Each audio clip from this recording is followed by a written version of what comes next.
I'm Luca Giliberti, contributing writer at Gold Derby, and I'm excited to talk about HBO Max's new miniseries, The Staircase, as I'm joined by showrunner and executive producer Maggie Cohn, and creator, showrunner, executive producer, and director Antonio Campos. I would like to start with Michael Peterson himself, because the show depicts different possibilities of truth and perspectives regarding what happened, which I know was also embraced in the writer's room. So how did you ensure that the character Michael Peterson didn't become just an amalgam of these different possibilities and still had an essence on the page? Whoever would like to take that one first. I mean, I think in terms of creating a character, that ambiguity and his kind of like the diversity of perspectives that he himself had as a man was something we did want to embrace. So I guess we didn't completely avoid.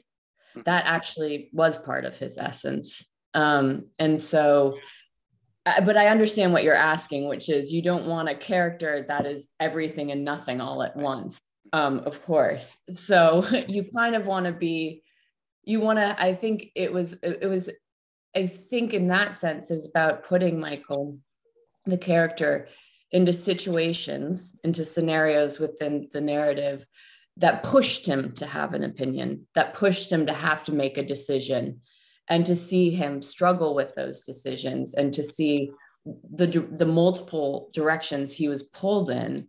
And because we saw that struggle, we were able to better understand the tension he was under in his everyday life. Is there anything you want to add, Antonio? I mean, what was always fascinating about Michael was that he was impossible to sort of pin down. Right. Sort of having this kind of maze of a character within a maze of a story was what fascinated us. And so, one of the things we did embrace in the writer's room was, we didn't say this is what we have to all believe happened that night. We embraced everybody's different perspectives of that night and of Michael Peterson, and kind of allowed for that diversity of perspective to be kind of part of the creation of our version of Michael Peterson. And so, where there are contradictions or there's a version of Michael Peterson that feels one way to, and then feels another way to another person, that's what we kind of wanted, because Michael Peterson is that kind of elusive and hard to pin down. Absolutely. And I really like that even though he is this maze of a character, he does feel like a three-dimensional human being. He really feels like a character. He doesn't feel like a bunch of characters combined in one. And yeah. I think that is what was really fascinating to see. And obviously, there was a lot of material for you to work with to build the character, including, the docuseries itself. And Antonio, I know you were present at the 2011 retrial hearing, but a lot of what it's based on, or what he says and does, is on camera, and thereby it's, a lot of it is based on a performance in many ways. So talk about the process of discerning truth in the material you had, and then how you went about filling in some of those remaining gaps. Well, yeah, it's a very good point. It's Michael, everybody that we see in the documentary is performing to a certain extent, right? The documentary is a very good document of these people's images, the way, it's a representation of them. And so we just had to do our best to try and, dig into the character and his past and what we knew, and then sort of fill in the rest to try and understand what that person was like when the cameras were off. And there was there is a performative quality to Michael Peterson, and we try to understand, where does that performative quality come from? When did it start? When did he have to start performing to survive? And so that is part of the journey in the show, is to sort of figure out, when did the Michael Peterson that we see in this series, when did he start to become that Michael Peterson? And what was that Michael Peterson like before that moment? And that's something that we're exploring. So with Michael Peterson, it was definitely that the performative quality of him was kind of an interesting aspect, because he's definitely performing on camera, but he's also kind of performing off camera too, in places. With the other characters, it's all about, with the family, it's like, when they're on camera, it's all about, this is the narrative that we're telling, this is the narrative we have to protect. And there has to be a performance of a family and like a unified family, a unified front. And so exploring the way that they were all dealing with it off camera was one of the more interesting aspects of what we were up to. And something I read that I found really interesting was that there was a reference for the way Michael speaks or talks, thanks to some of the emails that were collected. So what were you able to deduce from those beyond just what we might be aware of? Well, I think it does need to be emphasized again that none of the actors, and not even necessarily our story, was beholden to any sort of one source. Mm-hmm. Whether it be the documentary or the books or the articles or emails that we reference. I think going back to what Antonio just said about performance, it was kind of always about finding like what he was actually trying to say beneath the layers. And so I think when it came to, Colin, working with a voice coach, to kind of come up with these quirks, if you will, that kind of do have like signifiers of the Michael Peterson that we know from the documentary. Mm-hmm. It was just kind of one of those additions that again kind of point to the fact that we are basing it and we're inspired by something, but it's not fully the thing. Yeah. And so it's great that like viewers are going into the show and being like, I know that, I remember that, and that's intentional.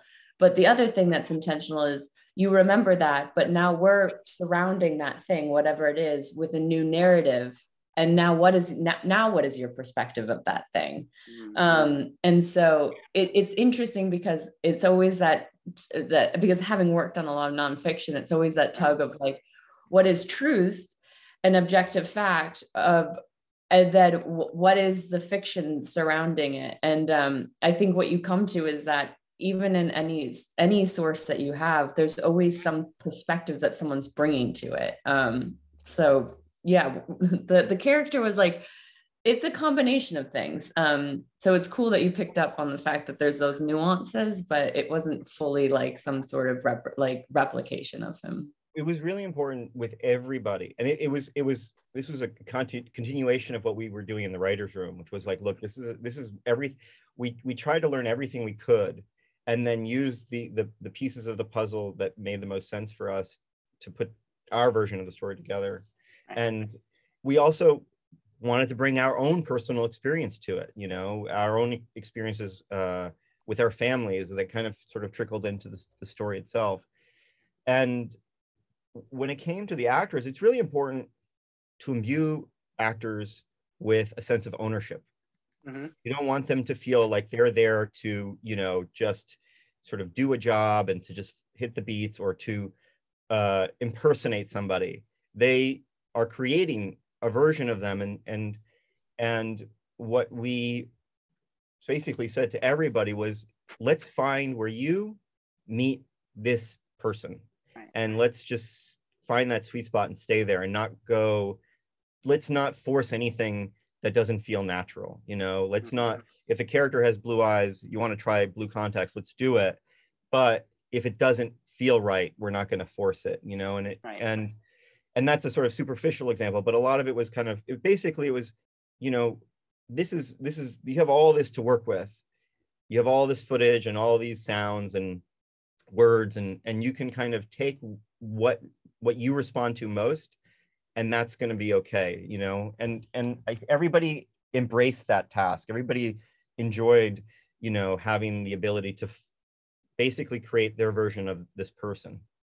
Right. And before we actually move on to Kathleen, I do briefly want to touch on Michael's sexuality and ask how you went about showing that it became such an important part of the prosecution's case against him, but at the same time still be responsible while touching on the issue of sexuality itself, if that makes any sense.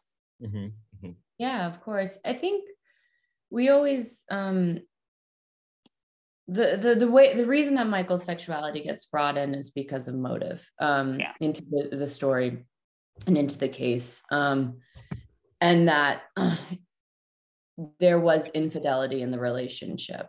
And so that's one level. And when there's infidelity in what is so-called a perfect relationship, a loving relationship, that's a contradiction of what most people are assuming a relationship should look like. Of course, if we go behind into anyone's home, look a little bit at their relationship, there's always going to be something that they do that contradicts what everyone thinks a relationship should look like. So there's the infidelity. Then, of course, as most people know, the infidelity was of a specific kind, which was that Michael was having sex with other men. And that then was something that the prosecution decided was added an extra element to what could have been considered a motive behind a fight between Kathleen and Michael. So it was a really interesting time period to explore this, because it's certainly not a contemporary perspective on bisexuality or infidelity that isn't of the quote unquote conventional sort. But it is 2001, so there is some semblance of you can't use this as prejudicial if you couch it in a certain way. So really what we wanted to do was we wanted to explore his sexuality on the level of the court in the courtroom, but also equally importantly, his sexuality in the context of his family. And the impression we got, and we did try and maintain, is the idea that although it wasn't something that was discussed, it wasn't something that changed him some fundamentally as a person, that people decided he wasn't who they thought he was. So I think it was adding those, again, multiple perspectives of a fact, and then figuring out, well, where do you fall on it? And should you feel guilty for how you're viewing it? And so it was always that discussion of it's infidelity. And then in addition to that, there's this element to it that makes people, especially in 2001, view it from a different angle. Right. And, Maggie, I think a commonality between this show and another show you worked on, the assassination of Gianni Versace, American Crime Story, is that the victims aren't reduced to the worst thing that happens to them, which is so important. On this show, Kathleen, who I know is rather objectified in the docuseries, she's a real human being here, a woman in a certain place, in a certain time. So walk me through the process of delineating Kathleen and bringing justice to her story. And Antonio, you can follow up if you'd like to then. In defense of the documentary, and Antonio mentioned this in a past interview, so I'm going to paraphrase you, is that the way that documentaries are constructed in a multitude of ways.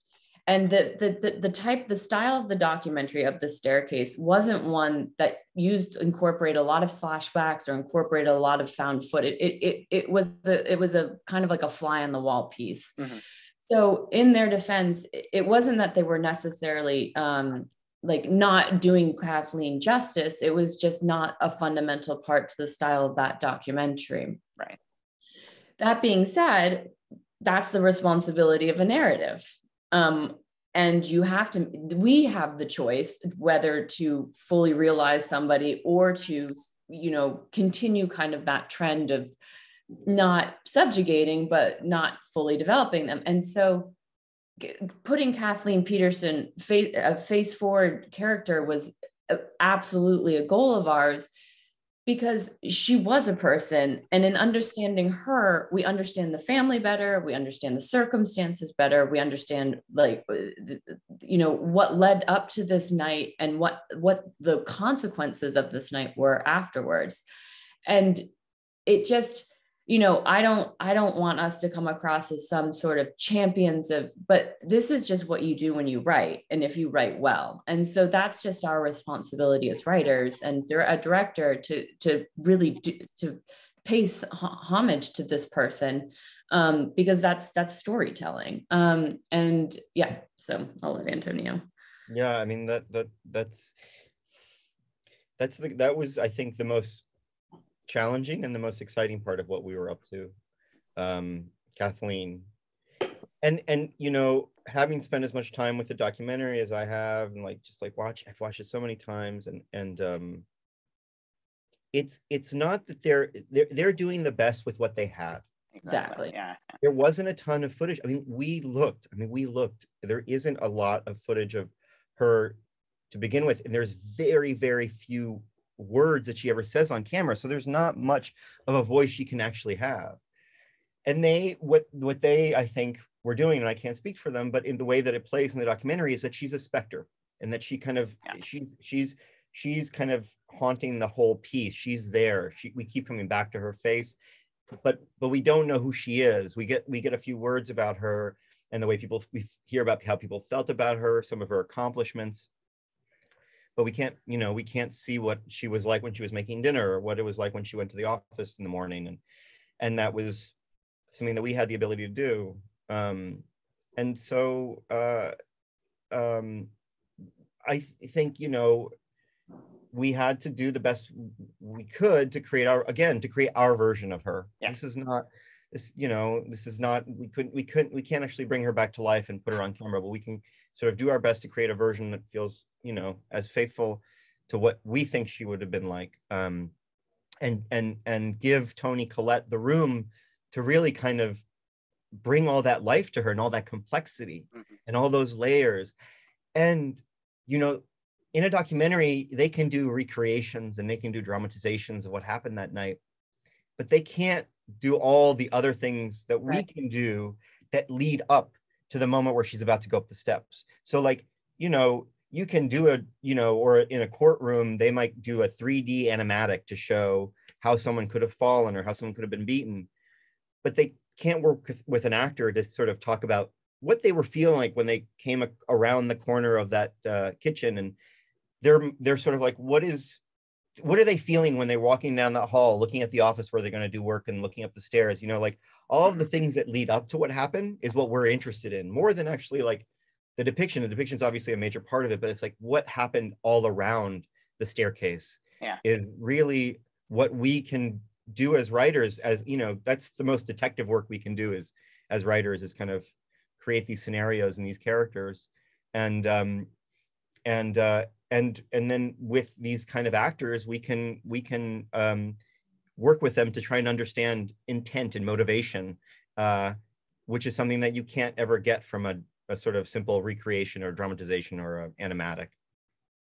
Right, and you mentioned the staircase and how you sort of wanted to explore everything around it, but there is a scene in the 4th episode which aired, so we can talk about it, where we see a version of what may or may not have happened on December 9th, 2001, and it's the scene in the staircase. And again, it's only shot from 2 angles. The camera never really leans in. It's very still, except for at one point I think it zooms in a tiny bit, but at the same time it's very short, and it plays out in real time. It is incredibly disturbing to watch. So either one of you, talk about the fine line in general between avoiding voyeurism when it came to, you know, violence in general, maybe to this specific scene, and not sugarcoating the violent nature of what may or may not have occurred. I mean, it depends on how you want to like what definition of voyeurism you want to use, I think. Our intention with that, and I remember when I remember very specifically coming up when we were discussing how to shoot those scenes, because it was always scenes that we viewed as that we are very sensitive about everything, but those scenes in particular wanted to be very respectful of.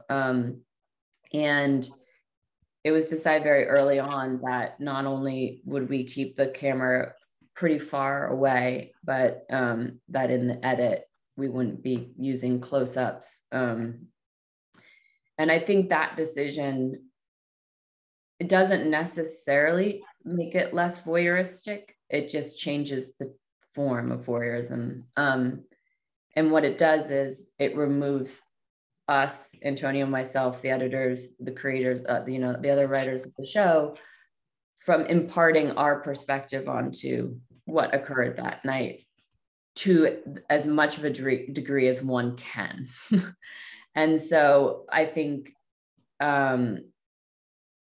we had the choice whether or not to show the depictions. And we've always said that these are graphic scenes are something that are never enjoyable to write. They're not enjoyable necessarily to shoot.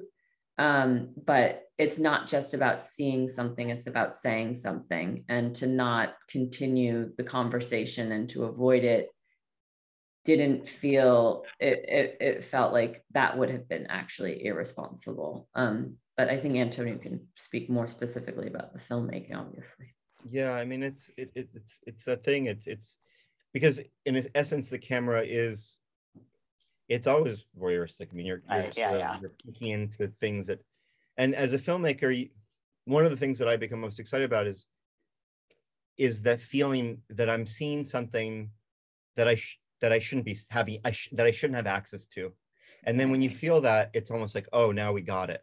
Because you want to feel like you're in any scene, in any drama, whether it be a fiction based on a true story or inspired by a true story or a fiction altogether, you want to feel like you're seeing into someone's life.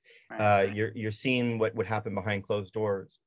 And in this case, to us, it's like, when you have to decide about how you shoot something like this, it's like, if you start to think about the other ways that you could shoot it, which would be sort of close-ups on every impact, well, it seems like maybe a little bit, I think in some ways it seems a little more digestible, because that's sort of the typical kind of film language that one would use in a scene like this. But for us, it felt, when we had to make this choice, it felt like the most respectful thing was to stay at a distance and to sort of, as painful as it is and as it was to watch it, that's what we decided to do. And again, it felt like to us, if to focus on the details of the blood spatter and then the impacts, to us was not our show, and felt more like glorifying the thing or sensationalizing it than the other option, which was for us closer to a surveillance camera. Like, if there were surveillance cameras there that night, what would they have seen? And they wouldn't have been able to get a close-up, but they could sort of capture the events. But that's, again, what's so important is not necessarily what happens on the staircase, it's what leads up to Kathleen being in that staircase. And that's where really the scene, the longest parts of those scenes are like what happens before and after the moment. And so, yeah, I hope that answers your question. Oh, absolutely. It absolutely does. It's a fascinating insight, and the scene turned out incredibly well. It was a very fascinating show. I think it's as thought-provoking as it is informative. And thank you so much for walking us through your creative process. We really appreciate it. Thank you. Thank you.